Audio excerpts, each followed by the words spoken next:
Hello, my beautifuls. Welcome to another Level 11 workshop. Hi, Lucy Lou, Little Devil, Donna McQuaid. Hello, my beautifuls. Hey, Jacqueline Keeley. All right, you guys. Are you ready? Are you ready? Okay, listen. Get them tray tables up, oxygen masks above. There's some dips, there's some dives, and you're just going to have to roll with me. Is it coincidence? How many coincidences are we going to allow before we start recognizing patterns? Hey, Cat H and Nettie. Hello, my beautifuls. So that's the big question I got for us today. I've got a lot of little bitty things, and I got some couple big things on like what the actual what. Hello, right?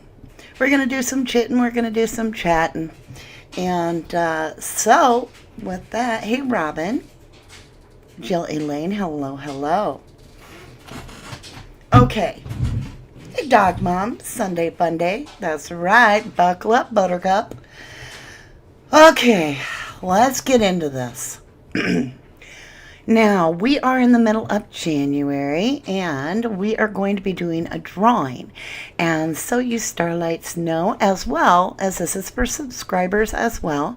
So make sure you use, if you're a subscriber, put your comment down below by lighting it up.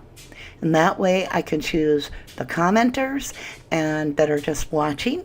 And I can choose Starlights. So you can light it up now. I'll choose the Starlights live. And then I might go back and I'm choosing 3 of our replay crew, or those that are watching but just not choosing or can't be a member at this time. You agree with the patterns, Natural Healing? Okay, my loves, that'll be at the end of the read. We have 1 hour. I will see if I can fit it all in. If I can't, then we'll do another one next. So we'll go as far as we can. Okay, so on this thumbnail, this is Emma Bailey, allegedly. I'm going to just say everything here is allegedly because I don't want to keep saying the word. Everything you're about to see, hear, whatever, is public information that you can go look up yourself. I'm not hiding that info. You just have to do a little digging. And it's also my opinion. I am speculating through this entire thing. I ask you to do your own research and form your own opinion. Okay, let's get into this. Are you ready? Show me a 1. Well, you don't need to light it up now, lovelies. We're going to do that at the end when we come into chat. So, yeah, I appreciate you lighting it up now. You're getting your motors running. Head out on the highway. Okay, you guys. You're going to hear my chair squeak, but this is a surprise live, mainly because everything's good to go. And, you want that friend to be able to be like, look at this shit. What do you think? Right? So that's what I'm doing. I'm showing you what I found. Some of it's probably nothing, but then again, maybe my hunch is right. Okay. So I had a lot of questions, about this whole connection to really the little pieces that led me down this rabbit hole even further. So if you haven't watched the last video, I encourage you to do so. I will put it at the end of this video after the live. Okay, so we're going to start off with some CBS News. Some of the murdered University of Idaho students were stabbed in their beds, Coroner says. Now, this was dated only 6 days after the murder, and that was the first lie. All right, so that's where we were lied to. We now know, according to what Brett Payne says, that Ethan Chapin, the victim, the male victim, was actually allegedly on the floor. Okay, so either the coroner's line or Brett Payne's line. Okay, you feel me? So I was like, all right, I want to look at this a little bit. What can I find? There's always nuggets, right? Talks about the 4 University of Idaho students were found stabbed in their bed in a rental house last Sunday. Some were killed in their beds, Salata County coroner told CBS News Friday. Now, hold on. Did you catch what I said? let's reread her statement. They were found, so that doesn't mean that's where they're killed. It says they were found stabbed to death in a rental house last Sunday. Some were killed in their beds. So already, where'd we come up with this whole headline? So we took it that all of them were. So we're not paying attention when we were like, you said they were all stabbed in their beds and they were asleep. We've really got to pay attention as we do these, go through stuff. All right, but in paying attention, I thought this was weird. So let's get this bigger. Because I've always wondered this, at 8:30 in the morning, the neighbor reported onto quite a few news places that the front door of 1122 King Road was seen wide open at 8:30 a.m. And we were like, why didn't the police say something about that? Was the door open when the police got there? When Ellie got there? That was a good question. So it says here, these ads, it says, Fry had previously declined to say whether the surviving roommates were able to provide an account of the killings. This is 6 days after. And it says, there was no sign of forced entry at the home, according to the chief. And a door was found open. So it doesn't say unlocked, it says open by the first police officers to arrive. Now keep in mind that from everything I'm understanding, and I will dig deeper, but from all that I am aware of, no one other than the civilians, if you want to call it, the friends, the brats, whoever they were, the kids, college kids that went in there, the next people to enter were the cops. Allegedly, from my understanding, and I did quite a bit of research on it, and I can dig deeper, and I invite you to do the same, but no EMT or anyone had beat them there. The first responders, the first people responding were the Ellies. So if they are finding that front door open,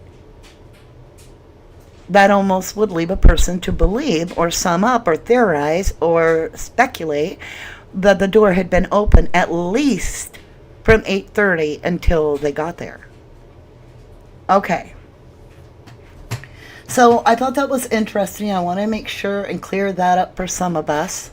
Like I said, there's a bunch of stuff. There is a bunch of stuff. So the next part of my study went through to the Idaho students suffered multiple extensive stab wounds from large knife autopsy finds. So this is after the autopsy.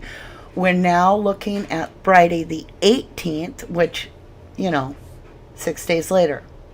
They're looking for a military-style knife believed to be the murder weapon used in Sunday's violence.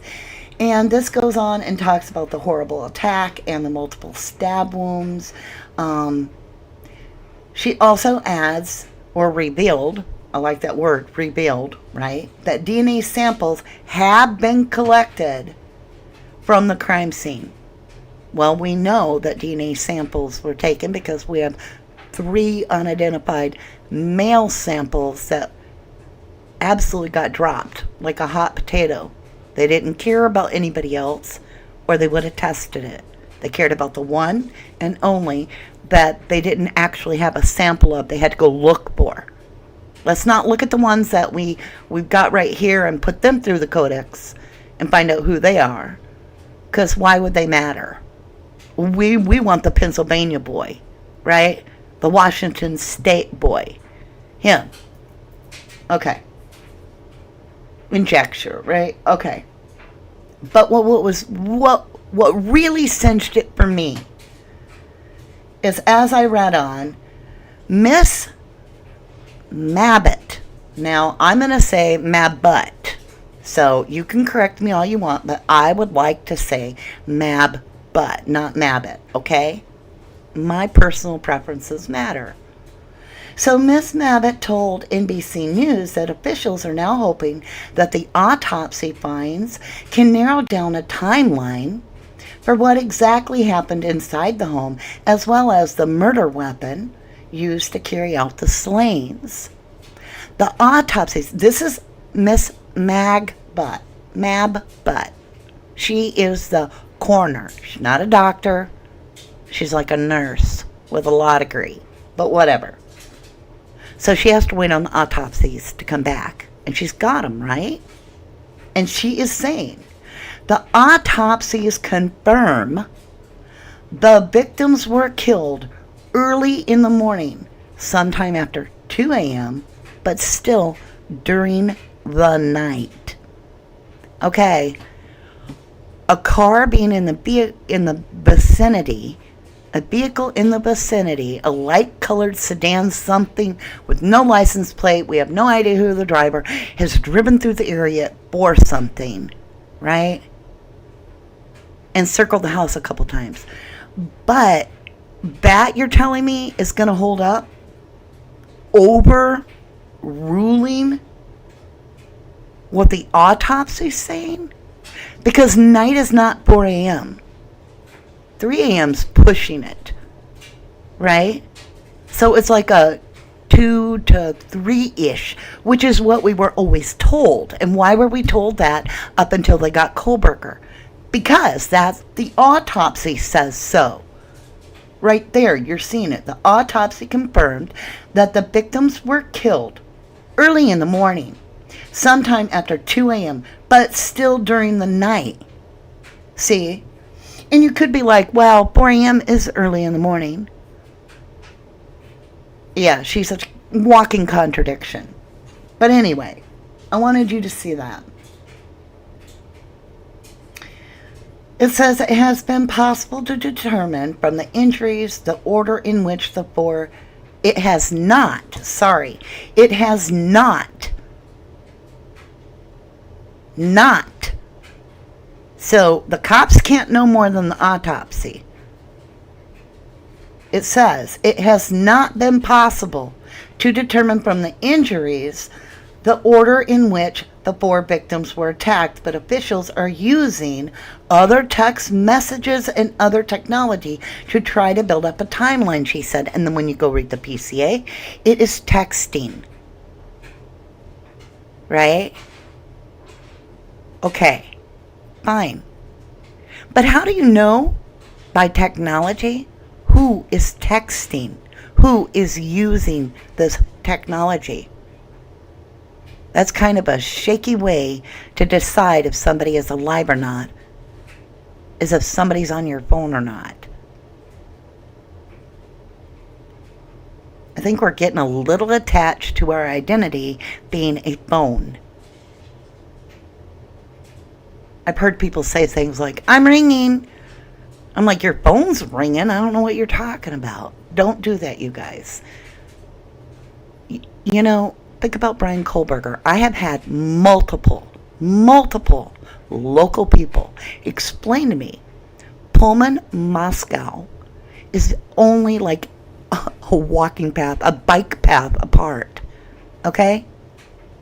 And they're in the mountains. And there are signal areas where it's a complete dead zone. There is no proof that Brian shut his phone off at all. Don't let anybody tell you there is. There is proof that he lost signal. Okay? If he's out driving, that's highly possible. Okay. I'm in one of these moods today because, wait, we got to hurry up, y'all. I got to do this. So she stopped short of detailing how many times each victim was stabbed or where on the bodies, but did confirm they were stabbed a different amount of times and in different places on the body. Okay, let's get out of that. That's a little heavy. All right. Now, Title 19, Criminal Procedure, Chapter 43, Coroner's Inquest. Let's just jump to the heat of it here. I'm going to read you some things, okay? This is Idaho state law. It is literally a law. Get ready. I'm going to breeze through it. You may have to rewind if you really seriously want to know the details.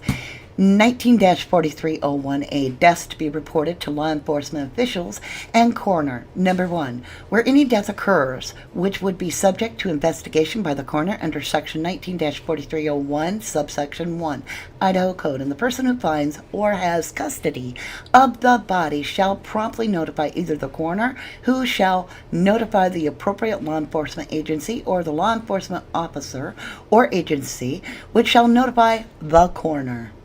Pending arrival of law enforcement officer, the person finding or having custody of the body shall take reasonable precaution to preserve the body and body fluids, and the scene of the event shall not be disturbed by anyone until authorization is given by law enforcement officer conducting the investigation.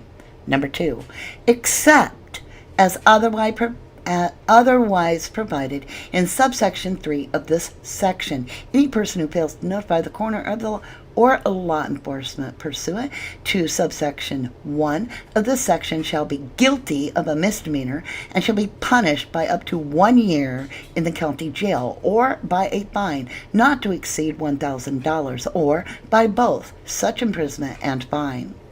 Number 3, any person who, with the intent to prevent discovery of the manner of death, fails to notify or delays notification to the coroner or law enforcement pursuant to subsection 1 of this section shall be guilty of a felony and shall be punished by imprisonment in the state prison for a term not to exceed 10 years, or by a fine not to exceed $50,000, or by both such fine and imprisonment. Things that make you go, All right. Yeah. Just close this. Whew. Take a deep breath. Let's get a drink with the whistle. Hey, Dixie Bishop. Hi, Lena McKenna.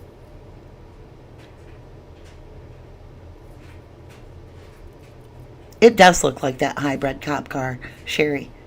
That's what I think that whole Linda Lane crap is a cop car. I really do. That's my personal intuitive feeling. We're not smarter than the police right now, Sherry. We're not. We are smarter than the corruption.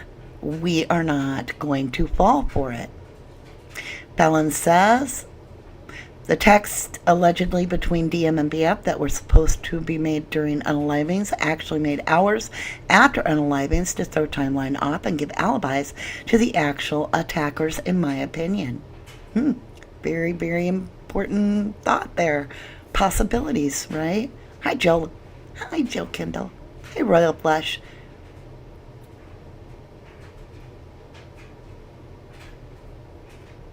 Okay, you guys. Let's dig in. So, everybody keeps saying to me, Mama D, use a magic word. Where's my goat?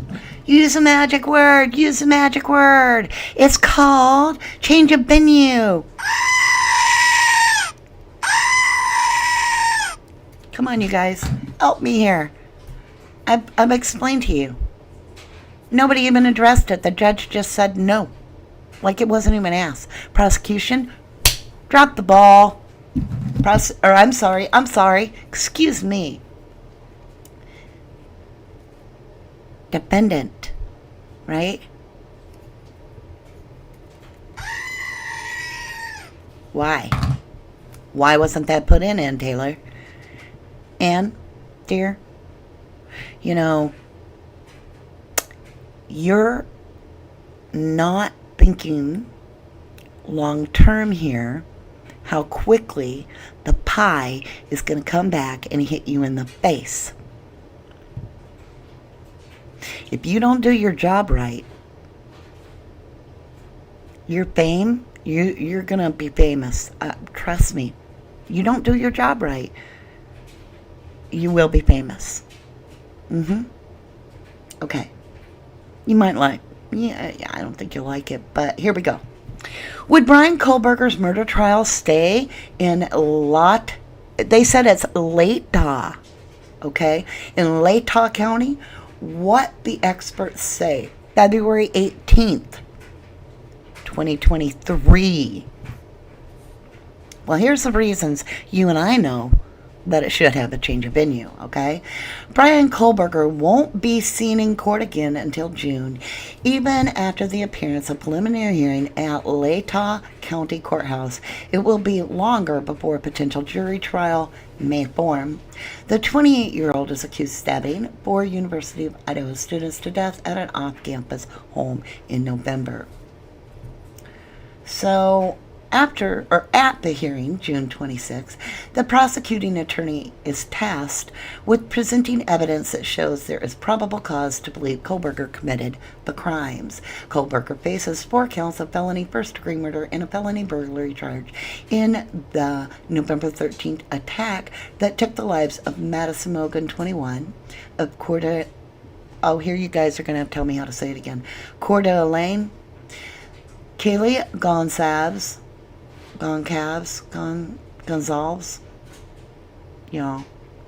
Kaylee G, 21, of Rathdrum, Xana Kernoodle, 20, of Post Falls, and Ethan Chapin, 20, of Mount Vernon, Washington.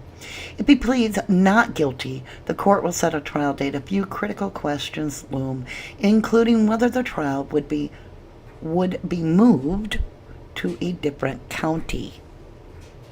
Either party, the prosecution or the defense, could file a motion for a change of venue. Okay, let me tap the mic.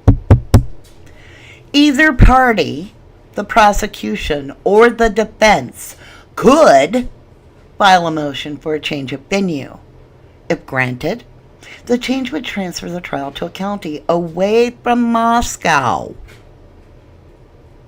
The roughly 26,000 population college town in North Idaho that's drawn unrelenting attention from national news outlets and true crime enthusiasts in the months since the 4 students' death.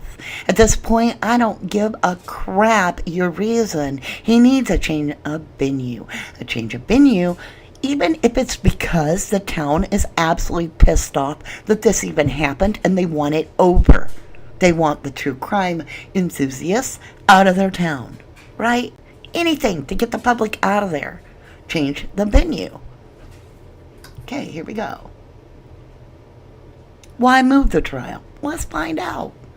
There are several arguments to be made for changing the venue, but chief among them is the effect of pretrial publicity on potential jurors, according to Fremont County Prosecuting Attorney Lindsay Blake.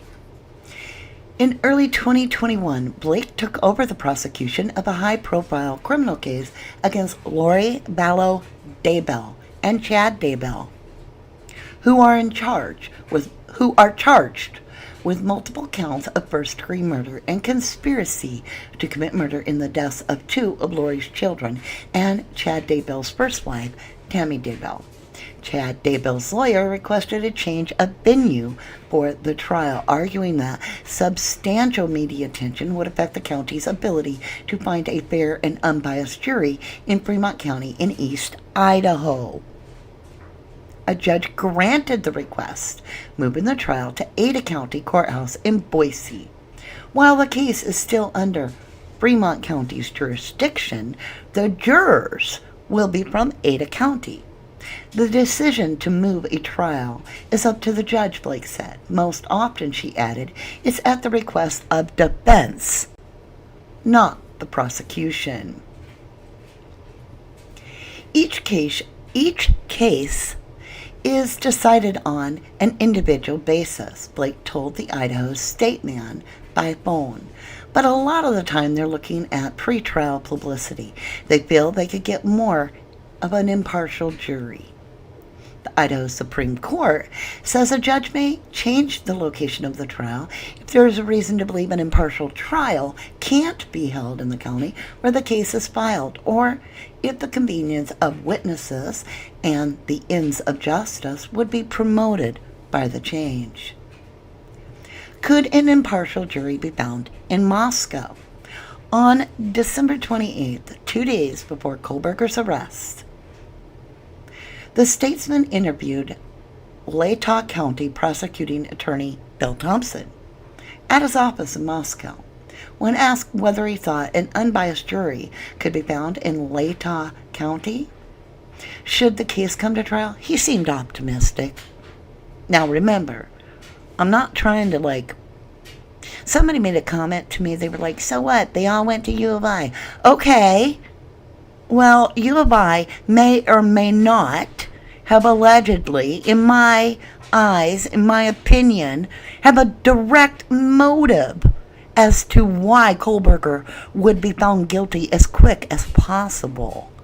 It's called enrollment. That town is based on the income of the students. Their livelihood depends on how fast this is cleaned up. So excuse me if I'm a little concerned that the judge, the prosecution, and the defense all have the same alma mater and graduated almost the same time, if not the same time.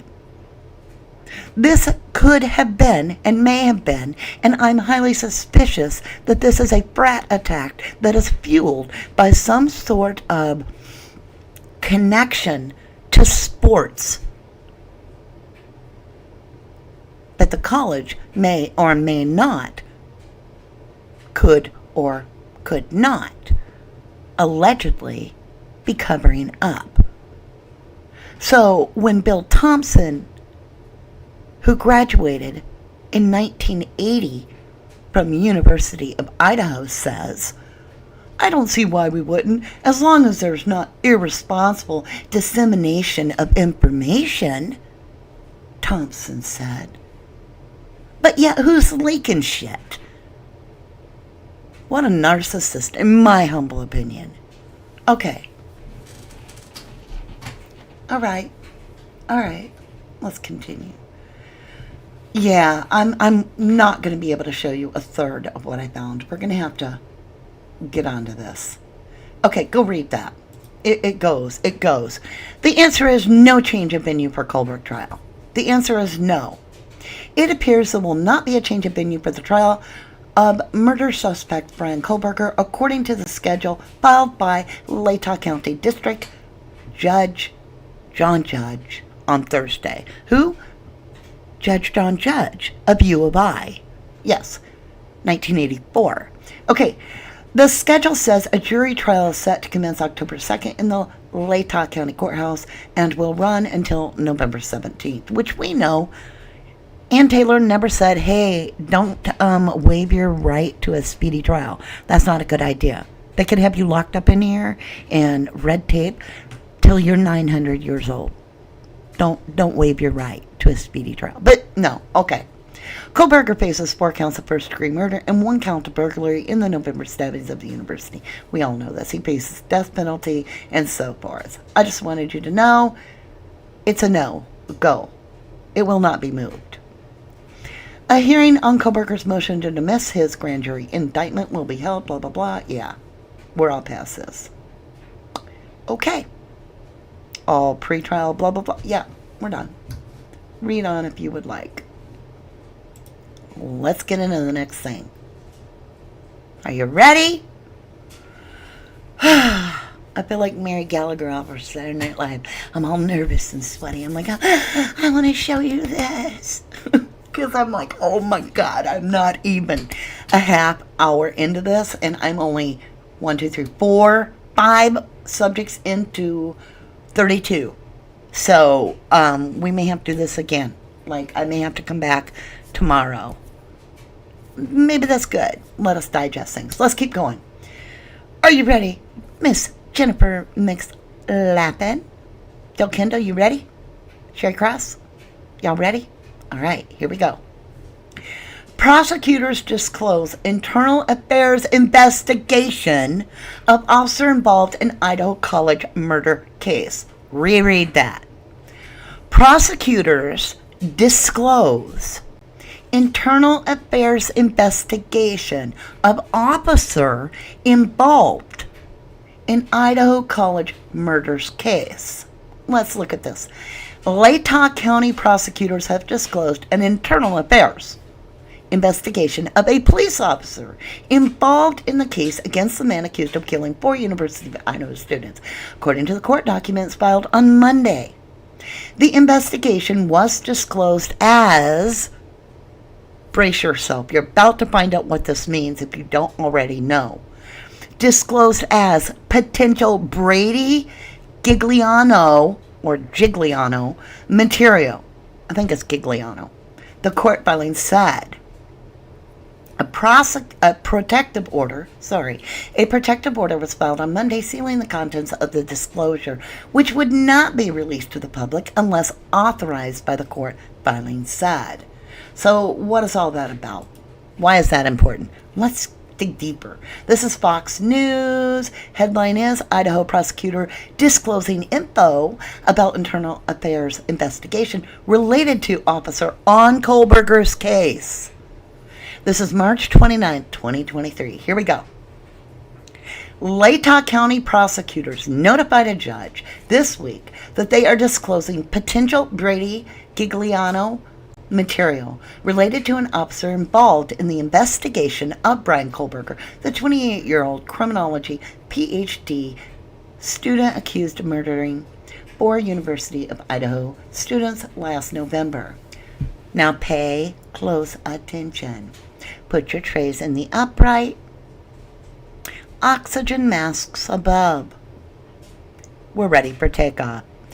Brady material refers to information that could potentially be exculpatory for defendant, meaning it could prove his or her innocence. Stop right there. Stop right there. What the actual... What? Who? Who let the dogs out? Who? Because we got a problem here. You have been saying, why are these damn cops out there in black, clad in black? At the time, allegedly, of the murders, which according to who? The coroner? Right? Where is she? The autopsies confirmed that the victims were killed early in the morning, sometime after 2 a.m., but still during the night, she said. Oh, well, the clad in black clops are within the clops. Okay. The clad in black clops are within a block of the home. They're right there. They're clad in black, not even driving an officer's vehicle. They have no identification showing, and they're chasing kids, university guys, across Banfield. I feel like Dana Kirby. Oh, could it be Satan? I'm just saying. Help me understand this. Where were we? Let's reread that bottom part. Brady material refers to information that could potentially be exculpatory for the defendant, meaning it could prove his or her innocence. Gigliano material pertains to information that could impeach. You know what that means? Impeach the credibility of a who? Witness. We only got one damn witness. One damn witness. DM. So what is it that the cops being investigated about when it comes to the witness? Were these girls even there? Did Brett Payne, I'm asking, did he commit perjury in some way in his affidavit using the words clad in black? I saw somebody with bushy eyebrows. Because that sounds like a military write-up, not a 21-year-old girl in college, probably for doing her hair. Okay. This officer is not somebody that's kind of outside on the skirts of that. This is somebody who worked on Kohlberger's case. Now, you got to point Lucy Lou who. Ethan's mom, she is going to be somebody I trust, the victim's mother, to say that 2 a.m. is the worst hour and always will be for the rest of her life. 2 a.m. is the worst hour. We've got the coroner talking about after 2 a.m. that is verified and locked in by the autopsy. Let's go. Let's keep going, see how far we can get. I want you to know something. Moscow police chief reflects on FBI training. You got it. I'm just really honored to do this, Chief James Fry.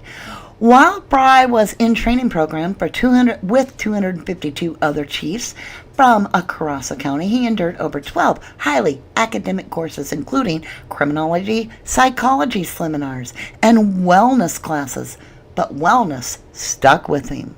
I took a spiritual wellness course to understand how I could keep my team healthy in certain situations, said Fry.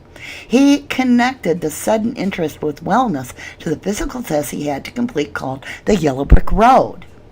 That is what the FBI Training Academy calls the road to get a final certificate after running a 6.1 obstacle course.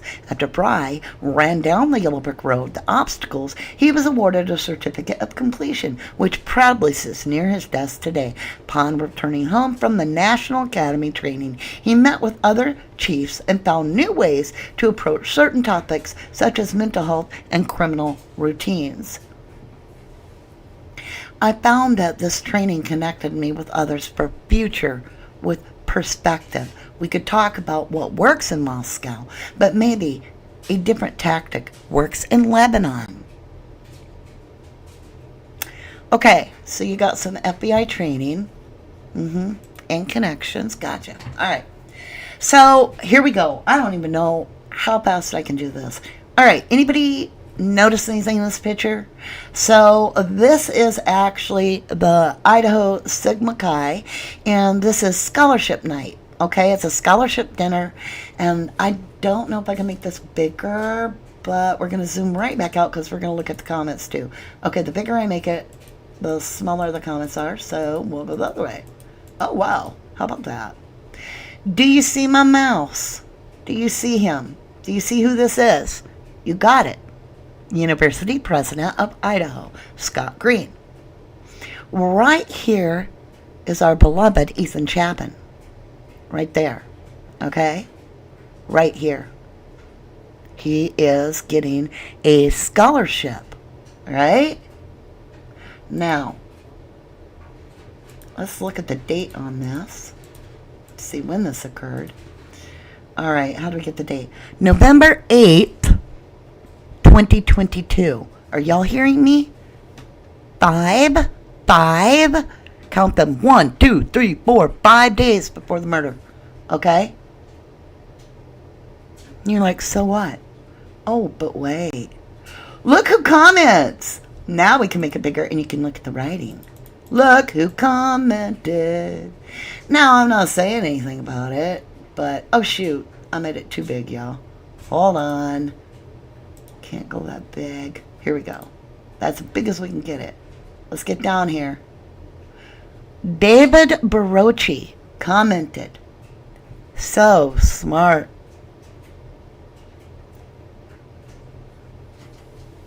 I'm just going to drop that right there. Isn't that weird?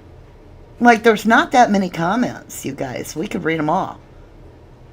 Tonight we held our biennial scholarship dinner hosted by our very own Wesley Ryback. Congratulations to all the brothers who received scholarships tonight. Keep being a student of fair ability. Also, special thank you to President Scott Green for his gracious attendance tonight. He shared a lot about his path to succession, and following his tips, we hope to stand where he stands one day. We got whoever that is. EX, right? Sigma Chi. We got heart, heart, heart. We got heart, heart, heart. And then we got David Barocci. So smart. Then you got Nick. Says, I love scholars. So if Barochi is his tutor, if he is the tutor, why'd they get mad at each other? I just find it strange. They're all on the same page here together. We're 5 days before. So like I said, is it coincidence or is there something to it? All right, let's jump into this. So this is on some weird post. I don't even know how I got here. It just popped up all by itself when I was searching out something. And it's very interesting because it is dated 4 days after the murder. 4 days. And that's when everybody's finding out about it, right? And it says, this is just an anonymous post. Might mean nothing. It says the killer was a University of Idaho student named Jack Showalter. You heard it here first, folks. I don't know if it means anything. The person goes on to say, or another person does. I can't remember. It says, motive isn't fully clear, but likely because he was curved by the girls at a food truck a few hours before the murder. We didn't have the food truck video, you guys. There is no way we had the food truck video that soon. 4 days after the murder. Nope. Not 4 days after the murder. So, is that a rumor? Most likely. But is there truth to it? What do you guys think? What do you guys feel? Alright, how we doing? Let's keep going. So I looked him up. I'm like, alright, back to the Johns and the Jacks, alright. So, John Jack Showalter. Here we go. The only thing I pulled out of this is that he is Delta Todd Delta. Right here. And it says November 19th to present. Doesn't mean he is now. It says full-time member of Delta Tau Delta fraternity at University of Idaho. Okay. So I look it up. And I'm like, show me University of Idaho. What is the standing at 2022 before the murders for Delta Tau Delta? And Delta Tau Delta with the university is actually on interim suspension as of October 25th, 2022. They are being, the whole thing is on suspension. Not just one of them. All of them are on suspension. Everybody else is in good standing, if you were wondering. I did not find anybody else. So I will dig into it a little bit further. I found a site that actually ranks the Idaho Delta Tau Delta frats. And it's all answered. It's all completed by other sorority and frat brothers. And it goes on for days. So I'll try to find it again for you. But let's keep going because we're going to run out of time. We're going to run out of time. Because I know Harsha's got a really good program and a live coming. And I'm not going to step on his toes. So we got to hurry. We got to hurry. All right. So I was like, how long can I prove that John Jack Showalter was actually, how long was he in it? When did it stop? The last time I can track it is his birthday. But I did find this right here. So let's get it a little bigger for you. And if you can see my mouse right here, I've got John Jack Showalter, right? In the Idaho Delts, right there. Okay. So, right here, and the date is September 5th, 2022, okay? So, I can track him that far. And then, if we get off of this, I think, we might lose this site. Let's get back up here. Birth dates. I can get him here, but it doesn't tell me his birth date, I don't think. It just, yeah, here he is. So, happy birthday, Jack. But it doesn't tell us the date. I don't know the date. So let's continue. Here are his parents, Dr. Buzz and Kelly Showalter, and they are longtime supporters of EI, Expansion International, and have joined us on many medical outreaches to Kenya. So his parents are frontline workers. They're both doctors. His dad is a surgeon. And I found out that his dad also went to Delta Tau, but he was a Pi Gamma Delta. I'm not even going to get into it, but he is still a Delta. All right. And if you scroll down here, Larry Buzz D. Showalter graduated in what year? 1984. Now, he did not graduate from U of I, but he did graduate in Texas, which is crazy to me because that is where Kaylee was going, is to Texas. But I thought I'd throw it out there. Okay. Goes on to talk about how Dr. Buzz and Kelly Showalter first became connected to the expansion through Dr. Mariette Thompson. So they talk about the trips that they do to Kenya all the time. So that would be the country if he did leave the country, if.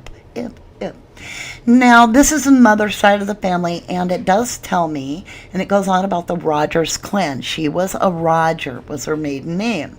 And it talks about Buzz and Kelly had practiced in Boise for almost 20 years, okay? So, interesting enough, I wanted to know, and you guys did too, a lot of people asked,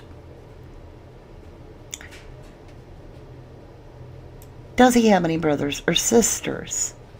There are 4 boys: Ben, Sam, Hank, and Jack. Okay?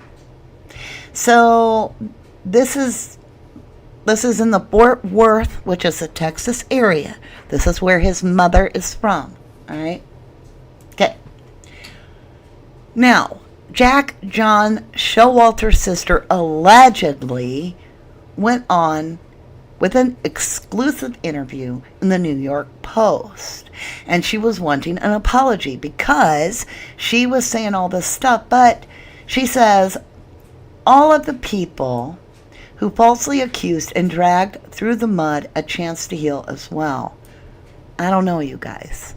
I don't know. I just thought I'd show you that his sister did come forward. And she says,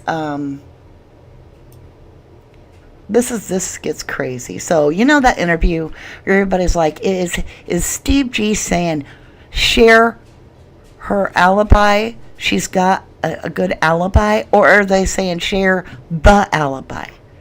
Right? It's all like whatever. This is interesting. Kaylee G's father shared his own concerns about the food truck guy during an exclusive interview with New York Post before any arrest was made in the case. Steve G revealed his opinion that the food truck guy was ruled out too quickly. Quote, some people came to us and said that he's out of the country. He didn't take a DNA test, he said, referring to the man many believed to be Showalter. Quote, so we would like L.E. to tell us what his alibi was, he said, saying he would be able to move on if they could confirm it was solid. All right? So now we understand that a lot better, okay? So we know what Steve G was saying. Are you ready? This is last 10 minutes. I got to fit it in really, really quick. And I still have half to go, so we're going to do a different video. I just wanted to show you guys. All these kids are now adults. I'm not worried about it. This is Miss Emma Bailey. She was a Lightning Elite cheerleader, y'all, in Moscow, right? So she grew up in Moscow. She's from Moscow. Okay. Here we go. Here you go again. Daily News, right? Moscow, Pullman, Daily News. This is September 2015. There you go. All right. Now, this is also Miss Emma Bailey. Allegedly. Here you go. Picture of Miss Emma Bailey. There she is. You can't deny it. Miss Emma Bailey, right? What's interesting to me is you need to go look at her website. I'm just saying, there are some things here that are very, very different. Like this is her too. Doesn't even look like the same girl. But this is her website, and that is her. Look at this. It's all like, it's party, party, party. It's big time stuff. Okay? A DJ. But let me get you to Like, where's the one? Demetrius is who that looks like, right? Anyway, I started looking up Emma Bailey, and everybody's like, this is where she lives, and it's right here. There's a walking path, and it's like a block away from 1122 King Road. And so I go Google it, and I can't show you because I had to pay for the little report, and you can't share it. But I didn't understand because the birthday, or the person was born in 1920. Emma Bailey at that house was born in 1920 on the report. I'm like, what the actual app? How come there's no, 21-year-old Emma Bailey at this location? It just said Emma Bailey, and it had that she would have been like 113 years old or some stupid shit. I'm like, what? No, something's wrong. So, typo, whatever. I don't know. I can't show it because, like I said, I paid $40 for the report, and there is no way I'm going to get in trouble for sharing non-public information on the screen. Okay? But check it out yourself if you can. I just think there's some good life going on here, knowing that a man died, and she was charged and then let go for his crime. But I mean, she's living some good life here, right? Weird. Her mom is 42 allegedly. Kim Bailey, right? Lives in Moscow on blah blah blah Orchard Avenue. Okay, good deal. What I found was weird is I looked up University of Idaho Bailey, and this guy popped up. Joshua P. Bailey, PhD, a doctor, assistant professor, ISMMAL, coordinating exercise, sport, and health science. And I'm like, oh, Lordy. Lordy. Who in the hell? I'm looking for my sports connection. I got Emma Bailey allegedly delivering drugs that takes out a kid. And then she walks clean, and I'm like, what?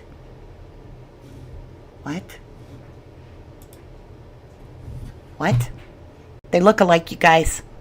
So her daddy allegedly is, I believe his name is Paul Bailey. Well, this guy's name that you're looking at is Joshua Paul Bailey.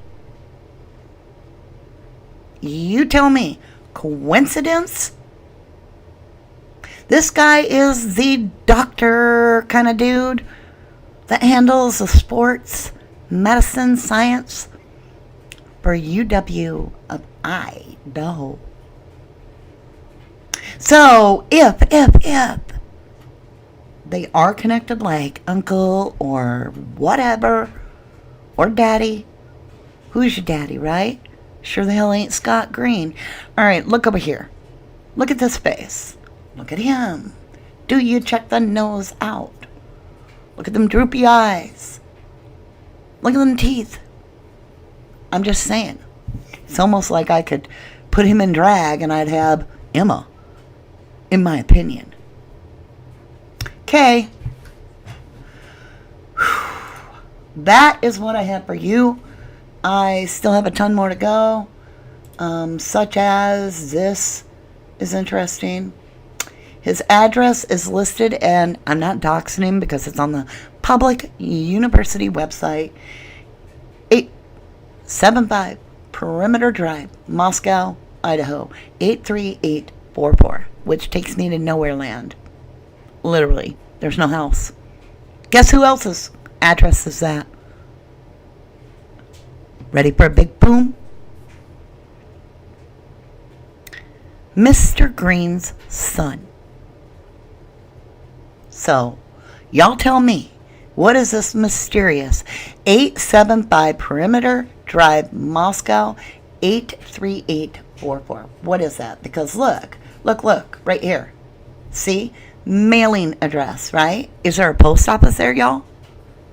Is there somewhere he's getting his mail there? Because that's the same place that Dr. Green's son. I might pull this off. Okay, so this is Nicholas G. Green. Everything's public. I don't have to worry about it, right? Let's see if I can get his address. If I can show you where it says it. I can't remember. Well, anyway, his son... I'm going to be way over on my time, you guys.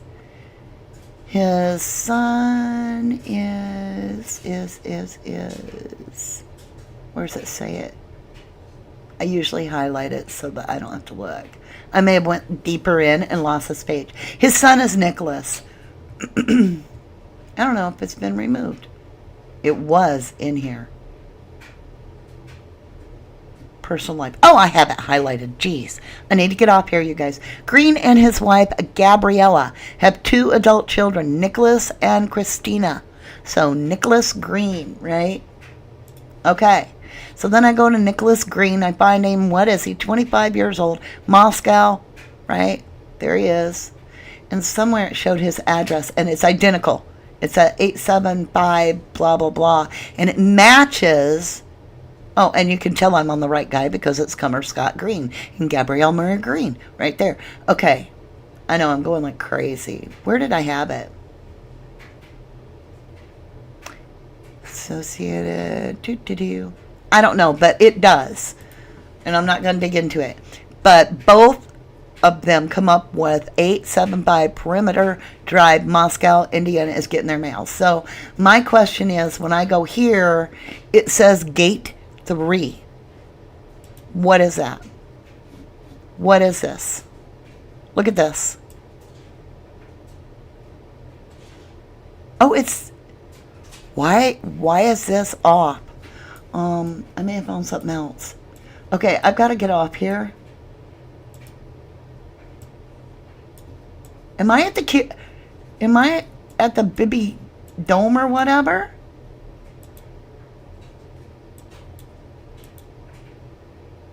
Okay, this is where we're going to stop. This is where we're going to stop. I want to dig deeper before I go too far. It says student entrance. I can't get up the stairs, you guys, so I'm fighting with them because they got a truck up there. Okay, I've got it. I'm going to come this way. Oops. Okay, can we get up there? Nope, it won't let me. Damn. Okay, well, it took me to gate 3, student entrance. What is it? Why are they all getting their mail here? And finally, before I come up to top side and we get you in the drawing, you guys go ahead, start lighting it up. I'm about to drop my 2 booms for the night. UI blacklisted, you guys. Alright, so this is, let's see. Let me get back over here. We got to go a ton of pages. I want to say this was in the 80s.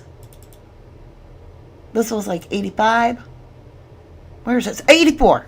Okay. In 1984, Gem of Mountains, University of Idaho yearbook. Okay, let's go to page 65. I could just scroll this. There we go. One more. It's somewhere in here. This is why I can't fit it all in. I try, but I just find too much info and I don't know how to do it so quick. UI blacklisted, all right? So go check this stuff out. This is about in 1984 when all of these elected officials, our judge, right? And our defense are going to a blacklisted school, which is a bad word in faculty circles, right? Dig into why they're blacklisted. I'll let you find that out. Do your research. And then finally, I'm going to leave you with this little gem. Let's see how big we can make this. Oh, I don't want to find. Oh, wait. Okay. No. Nay. I don't want to find nothing. I want to make this bigger. You guys, these people are naked. I'm telling you, this is the 1990 Gem of Mountains, Volume 88, University of Idaho Yearbook. And these men are naked at the college, and all the girls are judging them. You ever go to a college where your school's going to let that slide? And they may have got an indecency ticket. I couldn't tell you. I'm not going to read it. I'm just going to leave that there. They put it in their yearbook, though, about the men running around showing their genitalia. I don't know. Could it be Satan? Make sure you use the app button to light it up. Wildfire, you are in the drawing. You are the first one. Wildfire, and thank you for modding my beautiful. You are in the drawing, and the rest of you, I have 3 boxes going out tomorrow afternoon. You will get an email for last month's winners. They're ready to go. Sarah Fagan, hello, my darling. You are in the drawing. We have one more. Light it up if you love me. Light it up if you want the drawing. Yep, we got to get out of here so we can jump over to Harsh. I want to catch that. And, who's this? Pen, P-E-N, Dizzy. Pen Dizzy. Congratulations. You all, my lovelies, are incredible. You are amazing. I love ya. I love ya. To the moon and back. Are you ready to get over and see Harsh and support them? Woo! Let's scream for Harsh. Let us get out of here. I don't know if you guys like this video. Make sure, give me some support.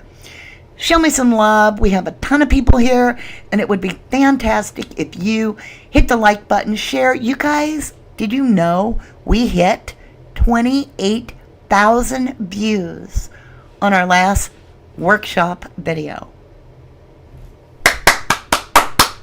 Pat yourself on the back, you guys. Thank you. Thank you. You did a wonderful job. I appreciate your love. I appreciate your support. And let me get this out of here.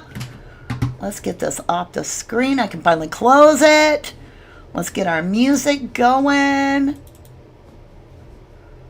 And let's get our little, where's our thumbnail? Oh, I gotta close this. How'd I do this? Y'all, I messed something up. There. I'll get it figured out one of these days. I'm always a work in progress. You guys, make sure and give your love to somebody today, even if you just open the door. Be kind to yourself and be kind to others. This is Mama D signing out. I love ya. To the moon and back. Thank you for watching. See you over at By Harsh.